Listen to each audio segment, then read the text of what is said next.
The roar of the lawnmower and trimmer running simultaneously rudely disrupted my Saturday morning nap. A groan from the other side of the bed showed that I wasn't the only one annoyed.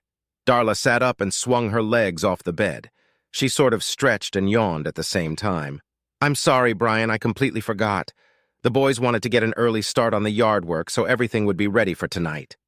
Heading into the bathroom, she shook out her blonde hair. Her ass jiggled defiantly under her thin cotton nightgown. After 20 years, she still looked good. Today was my birthday. It was a tradition to have a barbecue and invite the whole world. Well, it wasn't that bad. Just family, friends, and neighbors. For a birthday party, it was a little too much. We had to borrow some grills and smokers to handle everything. Even when I thought it was my day, I always felt obligated to cook most of it. I wasn't very good at it, but it turned out as expected. The best part about it was that the cook always had a cold beer in his left hand. I had to keep my right hand free to cook the meat. "Do you want your birthday present now, or do you want to wait until tonight? The shower is warm and ready." Darla smiled, peering out from behind the bathroom door. Her nightgown was gone, and she was playing coy. "I'll see you tonight, little lady. Right now I'm going to go down and help the boys. I'll shower later." Todd was 18 and due to leave for the University of Texas in 2 months. Terry was a year younger and already had a scholarship to Auburn. They were good sons, and I gave Darla credit for raising them right. Perhaps the only thing I gave them directly was a comfortable home and a good work ethic. I always regretted not being a better, more involved father. We spent a couple hours tilling the yard and patio pretty thoroughly, and then fired up some grills. I wanted to cook the ribs for smoking first. Hamburgers, hot dogs, and steaks could be cooked as needed, but the ribs needed to be pampered. Todd started the smoker while Terry spread dry mashed potatoes all over the meat. Hell, the way things were going, I could probably sit back and let them take care of everything this year. Darla arrived just as we finished all of our prep work. Her 2 sisters had to come over to help her with everything she needed. We had over 50 people to feed today. It's funny how friends come when there is free food. I was 40 years old, but I still felt 20, and next month Darla and I would celebrate our 20th wedding anniversary. It had been a good marriage.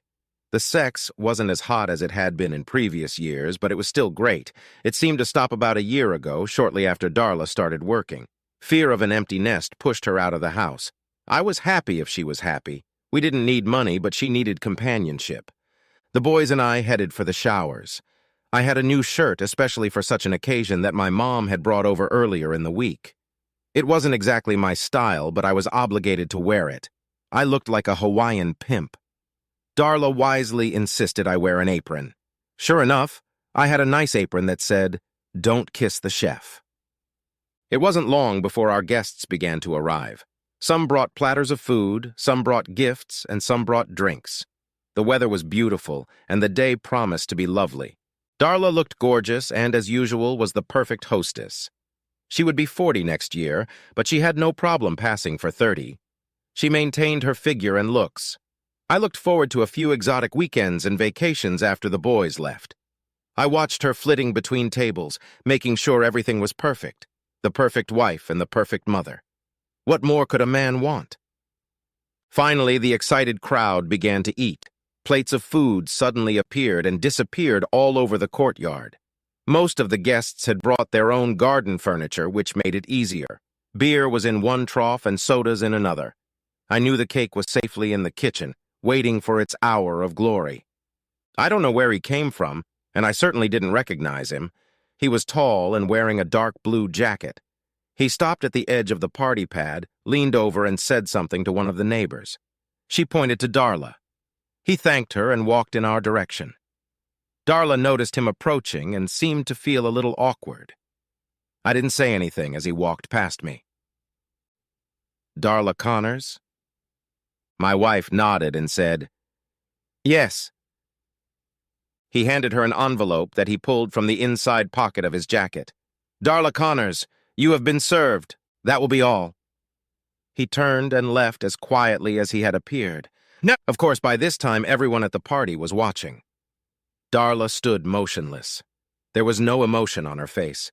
She glanced at me, turned slowly, and walked back into the house. I watched and said nothing. The usual chatter of the guests had turned to muffled mutterings and whispers. In a desperate attempt to break the allure of the moment, I shouted, "Does anyone want more ribs? Come and get them." Todd and Terry came over to me. "What the hell is going on, Dad?" Terry was trying to be discreet. All I could do was shrug. Todd headed into the house and I touched his arm. He fell silent when I shook my head, indicating no. "Why don't you guys see if we need more beer or other drinks?" As the conversations in the courtyard started to return to normal, I relaxed a bit. After 10 minutes, I decided it was time to talk to my wife face to face. I didn't get the chance. "Dad, Mom's leaving in the Mustang." Terry pointed to the front of the house. My black Mustang convertible was speeding down the street faster than it should have been. The backyard became quiet again as everyone watched her drive away. Darla usually drove the minivan, but it was parked inside. The Mustang was on hand. There were a lot of unanswered questions, but I guess they would have to wait until my wife got home. After that, things went downhill from there.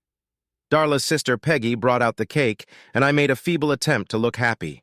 Without Darla, everything seemed to be clouded over. Friends and neighbors were the first to leave. Families lingered a little longer, but eventually there was nothing more to clean or wash. Surprisingly, Darla's sudden departure was not a topic of conversation. Everyone made some effort to avoid any mention of it. I was alone with my two sons, and the house was quiet. They both looked at me, waiting for some sign or explanation. I had nothing to offer. I sat on the couch alone while they went to bed. In the morning, I was still there. Todd and Terry got up early and started the day by returning grills and other supplies to the neighbors. The smell of fresh coffee lifted me off the couch. Darla hadn't returned. Whatever was in that envelope must have been very important. I called her cell phone several times, but it was off. Of course, I stayed up half the night trying to figure out what was going on. The boys finished putting everything back in place and left. It wasn't hard for them to figure out that I wanted to be alone. A long, hot shower helped, but not much. There wasn't much I could do on Sunday. Tomorrow I could see if the police could do anything to help. I didn't know any cops or detectives, but I had a few friends at the courthouse. Hopefully, they would be able to help. We had one credit card and one debit card. The debit card was used for everyday purchases, and the credit card was used for large purchases. We made monthly payments on both cards. If Darla had a problem, she would have to use them. The credit card purchases came into the bank account after a couple days, but charges were usually made after a couple hours. I checked the credit card activity first and found nothing. With the debit card, it was a different story. About 2 hours after Darla left the house, she bought gasoline at the Pennsylvania-Ohio border. 2 hours later, she got some in Illinois. And the last transaction was an ATM in Cedar Rapids where she withdrew $300. I was finishing my third cup of coffee when I realized she wasn't coming back. She wasn't just killing time. She was running away. I loved my wife and didn't want to do anything to hurt her, but I also didn't want to encourage her in anything she did. Even though it was Sunday, I was able to cancel both cards in 10 minutes. About an hour later, I called the police department to report that my Mustang had been stolen. I didn't tell them that my wife had taken it. I explained that there was a bank card in the car and that it had been used in 3 states heading west. I was embarrassed to lie to the police, but I thought it was the only way to get any attention. It was weak, but they seemed more interested in getting rid of me than asking about the circumstances. I took a quick inventory of the house, and the only things that seemed to be missing were her purse and a small travel bag. I had no idea what she had packed in it. For hours, I debated with myself about what to do with her cell phone. Since I had canceled the cards, I hoped it would make her call home and explain everything. I still didn't have time to eat lunch. Before I knew it, it was dinner time, and my sons brought out a couple pizzas. There was a bunch of food left over from yesterday, but I have to admit that the hot slices were delicious. We finally took the time to talk about what had happened. I told them what I knew, and they offered support. I slept in my bed that night. Darla never called. Todd and Terry worked summers at a local tree trimming company. It was hard work, but they seemed to be up to it, and they liked the macho image that went along with the job. I waved to them from the porch as the Jeep moved down the street. Finishing my coffee, I walked back to the empty house, still trying to figure out what was wrong. I called work and took a week's vacation. I was getting a little bored with the job, but it paid well. I was delivering gravel from one of the local quarries. It was hot and dirty, but it didn't require much decision-making. I just picked up the load, shipped it out, and got my paycheck. Right after Darla started working for Prescott Casualty Company, we attended several company events. They had parties and picnics where I met some of the people she worked with. I just realized that for the past 6 months or so, we had not attended any more meetings. In fact, she never even mentioned them. They were important to her when she first started at the company, and then all of a sudden they stopped. I'm not very good at remembering people I meet, but Bob and Margie Gilson I remembered. Bob was a carpenter and Margie worked in the same office as Darla. It seemed possible to call the Prescott Company.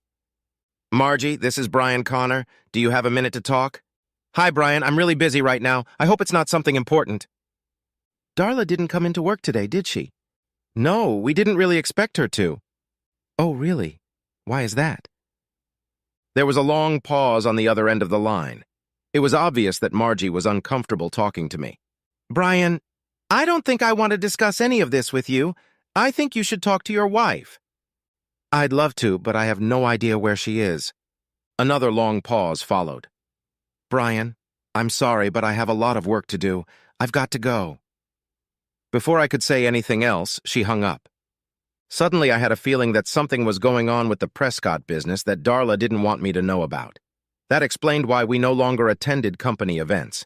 She was afraid that someone would accidentally say or do something that might give her away, or make me believe she was up to something bad. I grabbed a cold beer and went out on the porch to think.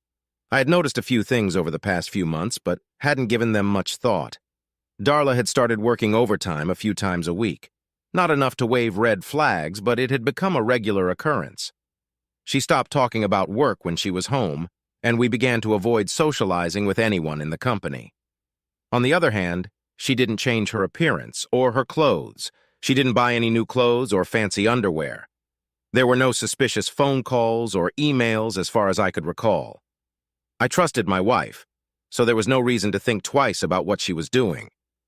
At home, she wasn't turning into a bitch or denying me romantic relationships. It was time to make a few more phone calls. Donald Curry was an old high school friend of mine who worked at the courthouse. I didn't know what he did for a living, but I knew he was involved with computers. I explained the problem to him and planned to meet him when he got home from work.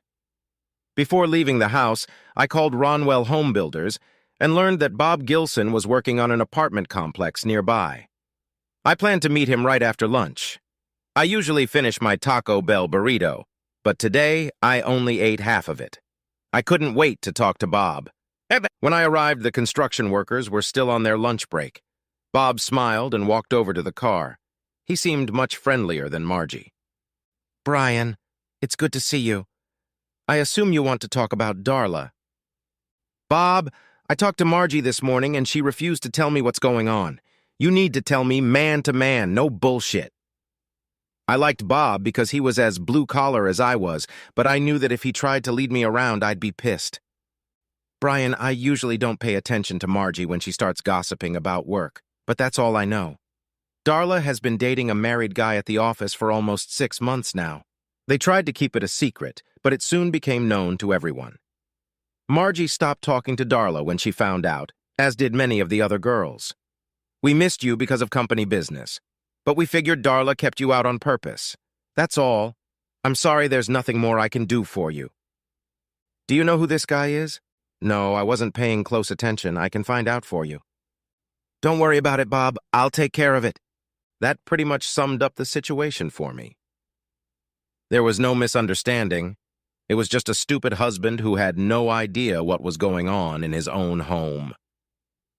10 minutes later, I turned off her cell phone. Now she couldn't call home. I was on my way home when I got a call on my cell phone. Cedar Rapids police found the Mustang parked in the bus station parking lot. The car had been towed to the impound lot, and I could pick it up at any time by paying $300.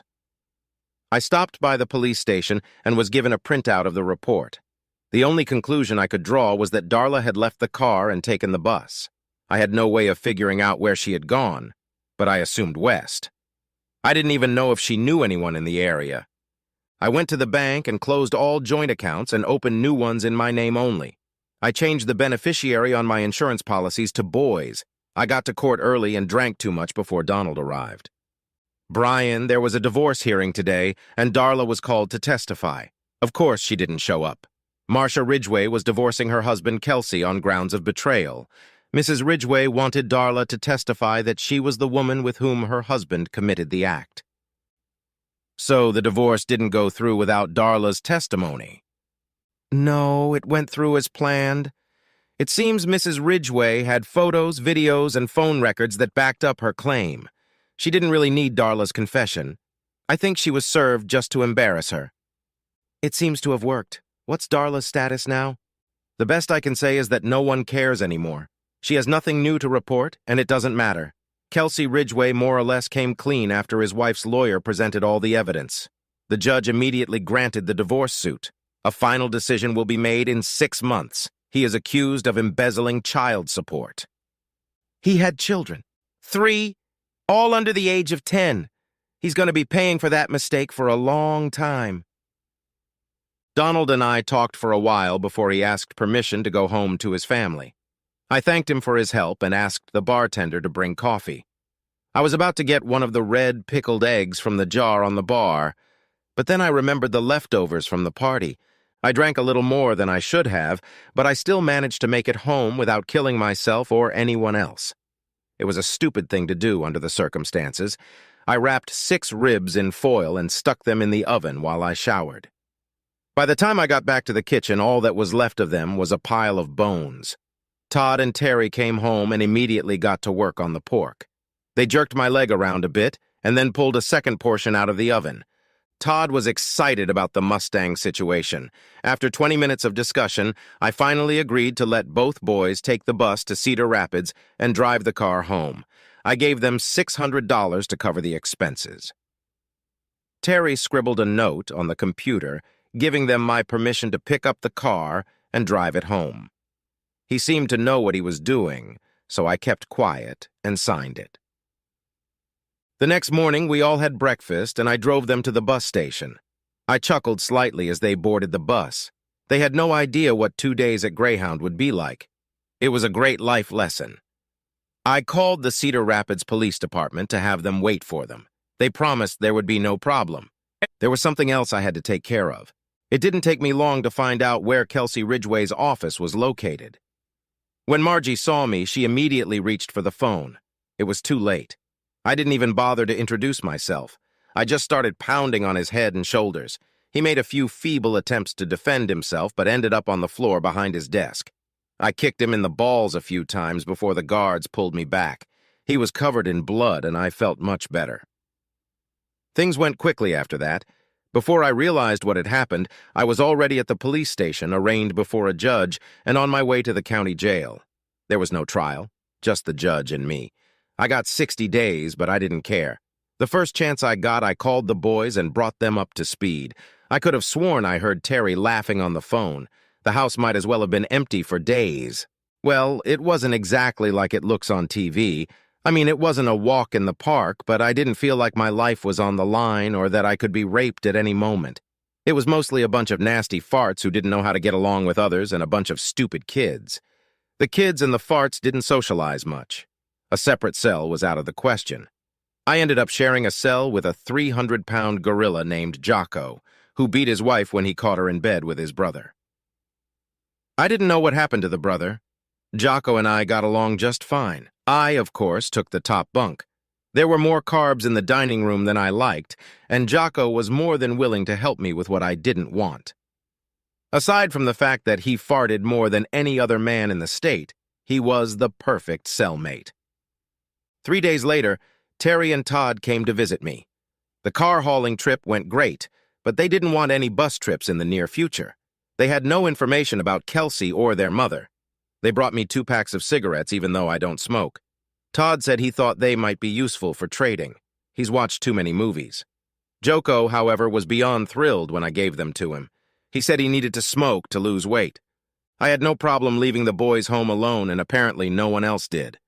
Todd left for school the week before I got out of jail. He took the minivan and left the Jeep with Terry.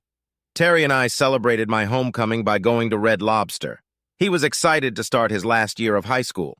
Unfortunately, he was going to have to experience it without me. I had other plans. Margie couldn't believe her eyes when I walked by her desk the next morning. I winked at her and headed straight for Kelsey's office again. 3 hours later, I was back on the bus heading to the county jail. This time for 6 months. Terry found this amusing, and he immediately called his brother in College Station. Jocko welcomed me with open arms. Whew. I handled Kelsey better this time. I really think I broke something. Of course, I never got any feedback, so I can't know for sure. I got fired from my job, big surprise. I had enough money stashed away to pay for the house and cover my living expenses. Terry had no problem taking care of everything. Besides Terry, the rest of my family visited me regularly. Terry made sure I always had cigarettes for Jocko. Darla's sisters came to visit me and expressed sympathy. Neither they nor any other family member had heard anything about Darla. In fact, we celebrated Thanksgiving and Christmas in prison as a family. I was still a month away from getting out when I lost Jocko. I didn't really lose him, he was just released before me. His wife and brother had gone to Florida, and he had no idea what he was going to do. Terry thought it would be great to have Jocko stay with him until he got settled. He offered him a job with a tree trimming company, but Jocko decided he'd rather move south where it was warmer. I thought about Florida. The night before Jocko left, Kelsey Ridgway was found in a downtown alley beaten to a pulp. He told police he'd been attacked by a monkey. I thought it was funny because I had an ironclad alibi. After I was released, I decided I'd had enough of Kelsey. He wasn't really working in the neighborhood anymore, and I didn't feel like looking for him. I signed up for a course to learn how to drive big trailers. It wasn't much more difficult than with the dump trucks I was used to. I had a few months to kill before Terry started school at Auburn, so I spent that time fixing up the house. I wanted to sell it, but it was deeded to both of us, and I didn't want the hassle. No one has heard a word from Darla since she left. Terry took the Mustang with him to Alabama because it attracted girls. I was never much into it, but I wasn't as young and handsome as he was. I found a couple who wanted to buy a house with clouds overhead. I wasn't sure what that meant, but they got a good deal on the price. Their lawyer assured them that Darla's signature wasn't needed, and I wasn't going to argue with them. I just wanted to get rid of the whole thing, plain and simple. I used the down payment to buy the trailer. Before I knew it, I was on my way and free. I never bothered to file for divorce from Darla because I didn't see the need to. I wasn't interested in getting married again. You don't meet many interesting women in prison, and Jocko steered me toward an alternative. Turns out Darla wasn't interested in divorcing me either because I didn't get a surprise in the mail. I had no problem finding a job. I wasn't in dire need of money, so I could be a little picky with my orders. I never transported anything frozen, live, toxic, or explosive. I also avoided traveling north of the Mason-Dixon line in the winter. It didn't take me long to learn the ins and outs of the craft, and I really enjoyed my new life. An interesting development occurred when I was delivering a load of farm equipment to South Dakota. It was June, so there was no problem with the weather. I unloaded the load and was heading south, about 10 kilometers off Highway 90, when I stopped at the Puzo's Up Diner. It was a hole in the wall, but the parking lot was full of big trailers and cars. The highlight was the all-day breakfast, which was second to none in size and flavor.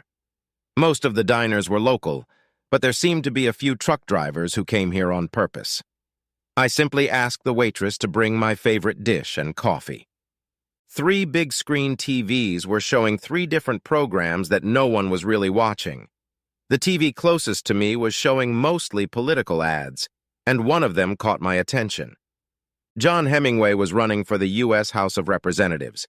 He was good-looking and seemed to possess a sharp tongue. Standing off to the side of him, dressed as Jackie Kennedy with a wide smile on her face, was his new wife Darla, my Darla. My musings were interrupted when the largest plate of food I had ever seen was placed in front of me. Here you go, big boy. You need anything else? Tabasco. The hot sauce was hidden behind the pepper shaker. Betsy, my waitress, giggled softly as she moved it from its hidden spot to my plate. Well, is that it now? Almost. Who is that woman standing next to that slick politician? She snorted slightly. It's a new arm candy for Hemingway. He needed a wife so he could run for president. Rumor had it he wasn't straight, if you know what I mean. I started pouring Tabasco over the slide of food. She looks too old to be candy. I guess you can't be too picky when you're in a hurry. Still, she's pretty, and I think older women make the best lovers. Don't you agree? She did look good. Her blonde hair was now brown and looked like it had been styled at a fancy beauty parlor. Her makeup was flawless, and the dress fit her perfectly. It wasn't really a dress, more like a tailored suit. I took my eyes off the TV and noticed that my waitress had gone back to work. The food was great, and it was easy to see why the parking lot was full. My coffee cup filled twice before I cleared everything off my plate. The pie looked appetizing, but I had no room left. Betsy took my empty plate and put the check in front of me. Will he win the election? Not if we can help it. He's got big money behind him from powerful people in Sioux Falls. None of the locals want anything to do with him, but we don't have the votes or the money to stop him.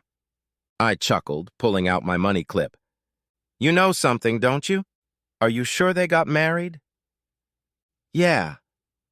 They actually showed it on TV like it was a reality show or something. Really, no honeymoon. They said they would wait until after he took office. I was still smiling as I put the 10 on the table. Mister, you better tell me that before you walk out the door. I'm not looking for trouble, and I don't stick my nose where it doesn't belong. However, I'd like to ask you a favor. What's that? Can I get a couple hours of sleep before I hit the highway? No problem, but watch out for those coke whores. They sneak up here from time to time. They're dirty, nasty bitches. I nodded in acknowledgement and, still smiling, headed out the door. Betsy watched from the window as I climbed into the car. I was just beginning to enjoy a well-deserved nap when there was a knock on the door. I ignored it for a few moments, but it didn't stop. Go away. I was told I could park for a couple hours. Whoever it was wouldn't leave, so I had to open the door. Betsy said I need to talk to you. Do you have a few minutes? It was dark and raining. All I could see was a stern-looking woman in a poncho. I didn't break any laws. Leave me alone. Just give me 10 minutes. She looked determined. I'm sorry, lady. I'm not interested. Go get someone else. I'm not a prostitute, damn it. I need to talk to you about Hemingway. I'll meet you inside in 10 minutes. That seemed to calm her down. There was a slight smile on her face as she closed the door. Perhaps it would be best to just let her get in the car, even though she was soaking wet. Putting on my raincoat, I glanced at the clock. I had only managed to get 3 hours of sleep. The restaurant was still quite crowded. There was a place next to the door where all the rain gear was stored. In a couple months, it would all turn into winter clothes and boots. She sat in a booth by the window with 2 cups of coffee in her hands. She had straight, shiny black hair with a small white strand at the side. Judging by her complexion, she was an outdoorsy kind of girl, tanned and not pampered. In fact, she couldn't even close to being a girl. She was at least 35, maybe over 40. The high cheekbones and lack of makeup completed the whole look. Sitting down, I extended my hand to her. Brian Connors. Sally Wilmot, would you like something to eat? No, thanks. I just had the specialty food 3 hours ago. I don't think I'll be able to eat for a while, she replied with a polite smile. Betsy said you might know something about Darla Hemingway. I wanted to talk to you before you left. What the hell is so important about Darla Hemingway? My brother Franklin is running against him in the election. Oh, I see. It's a personal matter. Not really. Franklin represents local interests, farmers, ranchers, and Native Americans. Hemingway cares about Sioux Falls businessmen. We're not anti-business, but we feel like a lot of people won't be thrilled if Hemingway gets elected. Well, I still don't understand what his wife has to do with any of this. We don't know either. All we know is that something is wrong. Our election committee tried to run a background check on her, but ended up with nothing. His campaign staff won't release any information about her. Maybe it's all nonsense, but we were getting desperate, and Betsy said she thought you might know something. I guess I'd better not become a professional poker player if the waitress can figure me out so easily. She leaned back in her chair. Aha. She was right. You do know something. Are you going to tell me, or am I going to have to shake it out of you? I finished my coffee and smiled. I found her words amusing. In fact, it was really funny. I waved my empty cup in Betsy's direction and leaned forward. I think I like the second option better. I have no idea what made me say that. It wasn't in my nature to be clever or use innuendo. I guess it was because I liked her demeanor. She was confident and straightforward. I got the impression that she always knew what she wanted and knew how to get it. Betsy finished pouring, and Sally Wilmot stared at me intently. I'm sorry. It was rude and impolite of me to say that. I'll answer any questions you might have. Sally covered her mouth with her hand and laughed softly. It's all right, Mr. Connors. I'm not that impressionable, and your answer seemed nice. I shouldn't have asked the question that way. Oh, good. That means option 2 still stands. Hell no. How do you know Darla Hemingway? She's my wife. We've been married over 20 years and never divorced. I haven't seen her in years, but unless she's divorced somewhere I don't know about, we're still married. Sally seemed unable to find the words. She didn't say anything at all. She just sat there looking at me. What name did she give as her maiden name when she got married? She stammered for a few seconds before she spoke. Oh my goodness, her maiden name was Connors. The bitch didn't even try to hide it. Yay! Sure enough, Betsy ran up to me and all the heads in the audience turned in our direction. I was a little embarrassed by all this attention, but Sally seemed pleased. Sally jumped up and kissed Betsy right on the lips. She crossed the foyer and pulled out her cell phone. Betsy blushed slightly and leaned toward me. What the hell did you say to her? I hadn't seen her this flustered in 5 years. That sneaky ass that had been hiding inside me for years was starting to show. I looked at Betsy and said, I told her that you were my love and that I was going to get married. She immediately realized it was a joke and slapped me on the arm as a reward. Are you going to tell me? No, let Sally tell you. I'm going to go back to my car and see if I can get back to work. It was nice to meet you, Betsy. The rain stopped, but I never made it to the trailer. Sally grabbed my hand when I was halfway there. You can't leave yet. You have to talk to Franklin. It won't take long. Just a few minutes. I'd really like to stop all this. Now I'm sorry for what I said to you. How long will it take him to get here? He'll meet us at my house. Do you want to come with me, or are you going to follow me in your truck? I'll follow you. I felt better not having to depend on someone else's transportation. The Jeep van Sally was driving was at least 10 years old and probably more. After driving 3 kilometers on gravel, we found ourselves on a worn gravel road leading to an equally worn house. Someone was there because the place was well lit. There was no lawn, just gravel, and not much of it. I tried to stay off the dirt, but it was difficult. There were no other cars nearby, so I assumed Franklin was still on the road. Just outside the door was a storage area for outerwear and boots. It seemed like a good idea, especially because there were already a lot of outerwear and boots in there. It was an interesting layout, mostly because it looked more like a classroom than a living room. Instead of nightstands, there were desks. Instead of desk lamps, there were computers, and there were 3 teenagers looking right at me. Hey guys, this is Brian. He's here to help Uncle Franklin. Sally walked into the kitchen and started making coffee. I nodded slightly to my listeners instead of saying hello. I felt a little awkward under the circumstances. I looked around the room but saw nothing to indicate the presence of Mr. Wilmot. Since I had 2 sons, it was easy for me to determine that the boys were about the same age. I assumed they were 16, 17, and 18. There was no television or music in the room. All 3 seemed to be either working on the computer or reading a book. The strange thing was that they didn't seem to be smart or nerdy, but seemed like normal, sturdy, and active kids. Brian, these are my sons. The oldest is named Tracy, the next is Tyler, and the youngest is Tanner. They each took turns smiling and nodding at me. I couldn't keep from smiling, and my amusement was evident. I realized it was a little weird that we gave them names that all started with a T. No, it's not something that amuses me. It's just that I have 2 sons named Todd and Terry. I thought it was a hell of a coincidence. Tyler spoke first of the boys. Where are your sons? For that question, his mother threw him a stern look, which he seemed to ignore. Todd is at the University of Texas and Terry is at Auburn University. That simple statement lit up the entire room. Suddenly, Tracy came to life as if he had been stunned by an Energizer bunny. I'm leaving for College Station in August. How long has he been there? What is he studying? Sally finally touched his shoulder. Slow down, boy, slow down. I'm sure Mr. Connors will have time to answer all your questions. As it turned out, Tracy had a full soccer scholarship and was already enrolled in college. Tyler had been accepted to the U.S. Naval Academy in Annapolis and was graduating in a year. Sally's husband was in the National Guard and had died in the Persian Gulf 5 years ago.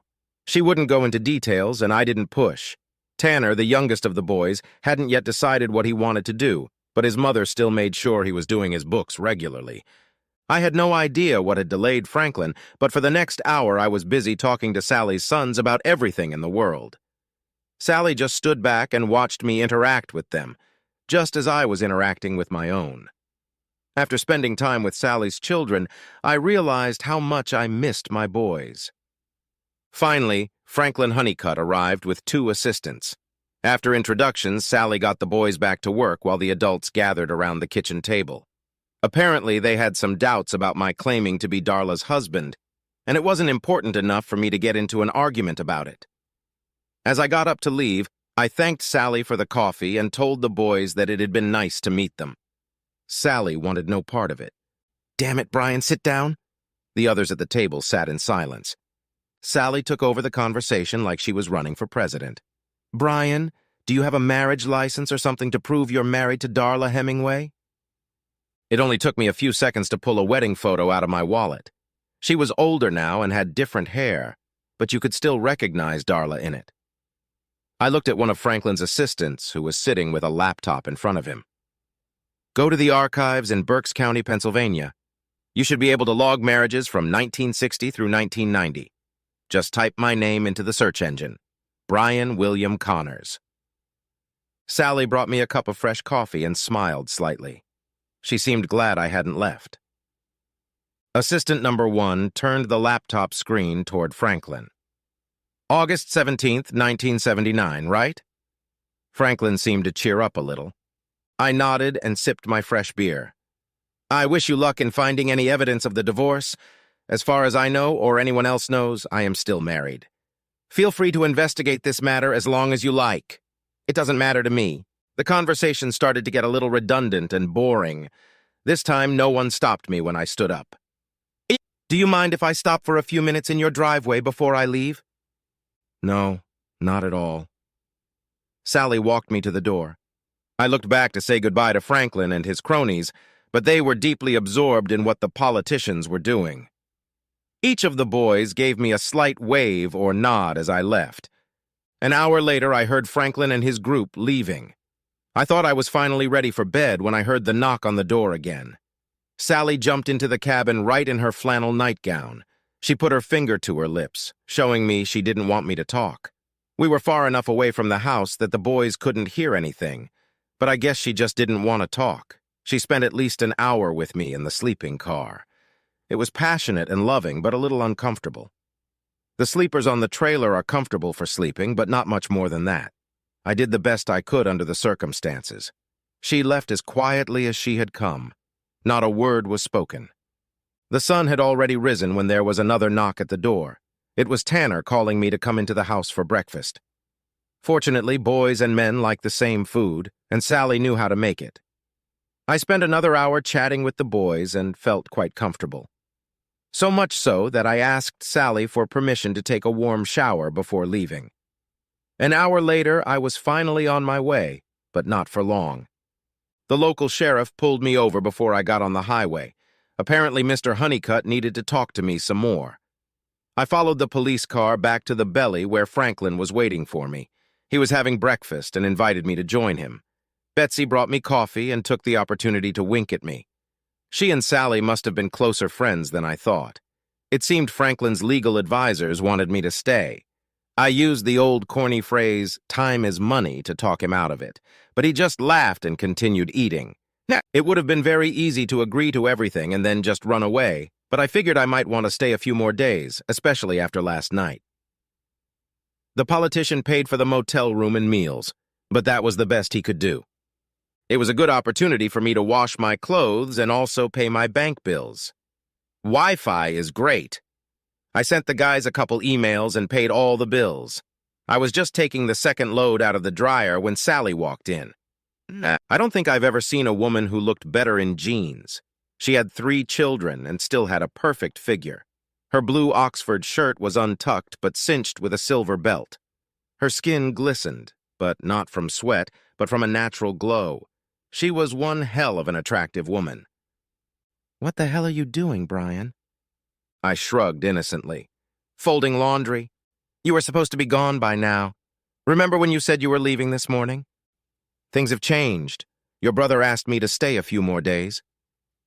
The only reason I came to see you last night was because I thought you wouldn't be here today. I can't have you here after—" She stammered, searching for words. She didn't seem to be expecting any kind of relationship other than a one-night stand and had no idea how to handle it. I was amused by her disappointment and decided it was an excuse to have a little fun. "After talking to Franklin this morning, I am seriously considering buying a house and staying here permanently." He made it sound pretty convincing. "Now I recognize bullshit by the smell of it. What's really going on?" I sat Sally down on the bench next to the dryers. "Your brother insisted that I stay a few more days, just until they set something up to snag Hemingway. I promised to stay away from you and the boys until he's finished. I didn't mean to embarrass you or do anything that might make you feel uncomfortable. That's not the problem, Brian. The boys like you. They wanted to know when you could come again. They were a little upset when I told them you were leaving. Tyler wanted me to talk to you about staying here a little longer." I'm sorry, I was just trying to be friendly. They reminded me of my family, and it was easy for me to talk to them. I didn't mean to cause you any trouble." "Of course, I didn't make it easy when I walked up to your truck last night." "You certainly made it harder." For that hint, I got a poke in the shoulder and a smile. "Why did you come to see me?" Sally shrugged and looked a little embarrassed. "I'm not sure. It's been 5 years since my husband died. 5 years without any comfort or passion. It just seemed like the perfect opportunity, especially since you were supposed to leave today." She was starting to get annoyed with me again. "Why the hell didn't you leave?" I picked up the stack of folded laundry, handed it to her, and then took the rest before heading back to my motel room. She hesitated in the doorway for a moment before I put my finger to my mouth like she'd done last night. Her shy smile was followed by a wide grin as she closed the door behind her. It's much easier to make love to a woman in a normal bed. What I liked best, however, was the shower. Even running out of hot water didn't stop us. Before she left, she made me promise to be at her house for dinner at 6 o'clock. How could I refuse? I was ready. Heck, I'd already showered twice today. Dinners at Sally's had become a regular occurrence, and Betsy had become my best ally. Betsy and Sally had been friends since childhood. Betsy took great pleasure in telling me about the things they did when they were little and the boys they led around. The conversations about Sally's husband were sad and far from light-hearted, but they gave me a good idea of who Sally was and why I wanted to get to know her better. It was never my intention to stay in South Dakota, but the longer I was here, the more I wanted to stay. By the end of the first week, all the boys had Texas A&M t-shirts and Auburn sports jerseys. Sally kept one of the Auburn jerseys for herself. It was still a little big for Tanner. I didn't pay much attention to the political squabbles. Franklin and his team seemed to be doing just fine without me. Anyway, the press found out about Darla's dark past and began to stir it up. Hemingway's people tried unsuccessfully to ignore it. The more they denied it or ignored it, the worse it got. His popularity began to plummet. I never interfered in any of his affairs until one early morning, unexpectedly, someone came to my motel. The woman standing at my door was tall, blonde, and straight as a pole. I was still in just my underwear, but I invited her in anyway. She avoided my gaze as I pulled my jeans on, but I watched her every move. She was wearing a dark suit with a white shirt and black low-heeled shoes. Definitely, she was a professional at her job. I felt like taking a leak and getting a cup of coffee, but instead, I forced myself to sit down at the small table that comes standard in every American motel room. "My name is Mary Beth Steinmetz. I'm an attorney with Levitz Brothers in Sioux Falls." I believe you're Brian William Connors? She knew my middle name. That wasn't good. If you'll excuse me for a moment. I got up and made my way to the bathroom. Although I closed the door, I was sure the noise I made when the water hit the toilet bowl had been noticed. I was going to wait a little while, but I felt this pompous bitch needed a little humiliation. In less than a minute, I was back at the table. Was that necessary? No, but I could tell by your tone that we were going to be here for a while. I'm sorry, but I was just trying to be professional. You missed. What the hell do you want? Our firm represents John Hemingway. We recently learned that your marriage to Darla Connors was never properly dissolved, and we were hoping to rectify the problem.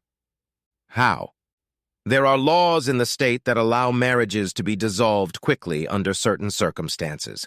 We believe we can take advantage of those laws with your assistance. Are you telling me to divorce my wife? Yes. Why would I do that? My guest seemed puzzled. I don't think she expected such an answer. At this point, I would be happy with a divorce, but on my terms, and I didn't want her to know that. Miss Steinmetz just sat there looking at me. Miss Steinmetz, could you please tell me in plain language why my wife and I are no longer living together? Don't sugarcoat it and be completely honest. If you can do that, I'll consider continuing our conversation. She leaned back and undid the top button of her blouse. 3 years ago, your wife had an affair with a co-worker. When you found out about it, she ran away because she couldn't face you and her sons anymore. She hasn't spoken to either of you since. Is that clear enough for you? That's good. In fact, you're right on the mark. So what's the problem? If you've been following the news, you know that Darla and Mr. Hemingway are in a bit of a bind. We can't undo what's been done, but we're hoping to make things a little easier. By getting her a quickie divorce? That's right. And tell me again, what do I get out of this? Freedom. Hell, I'm happy with the way things are now. You're going to have to show me how my life can be better than it was before. What do you want, Mr. Connors? You want money? How much? Give me something to work with. What terms of divorce are you offering? There aren't any. That's why it can be done so quickly. No money changes hands, no property to divide, and no custody issues. You both walk away with what you have, and neither of you owe the other anything. Everything is clean and final. How long will it take? Less than 90 days. Does that mean a decision will be made before the election? Yes, I think it does. She admitted it, but she didn't want to play along. Do I have to see my wife? No, in fact, we'd rather you didn't. Do I have to stay here until this is over? That question elicited a sigh from my guest. Yes. Good. I will agree to this on one condition. You must pay for my room and board until everything is finalized. A smile suddenly appeared on Mary Beth Steinmetz's face. I could tell it was better than she expected. I could probably shell out a little more money for her, but right now, just getting my freedom would be nice. I can prepare the paperwork and send it to you for your signature this afternoon. Is that okay with you? That's fine. I need to consult with my lawyer, but I don't think there'll be a problem. I didn't have a lawyer, but I wanted to consult Franklin first. Your lawyer? Give me your card. I promise to call you if he doesn't like anything. If you don't get a call, bring me the papers. I was glad it was over because I had to get breakfast. I walked her to the door, barefoot, wearing jeans and no shirt. As she was pulling away, I saw Sally on the other side of the parking lot. Before I could wave at her, she sped off down the road. After a quick shave, I got dressed and headed to the belly. Betsy, serving me my coffee, gave me a stern look. Do I get a chance to explain everything? Not to me, Mr. Connors. You'd better come up with a good story for Sally. Breakfast was hot, but the company was cold. I finished it as fast as I could and called Franklin. He was out of town, but we talked for about 20 minutes. He was thrilled with the whole situation and advised me to keep it up, but to make sure I had copies of all the paperwork. He sounded like he was in control of the situation regardless of how it developed.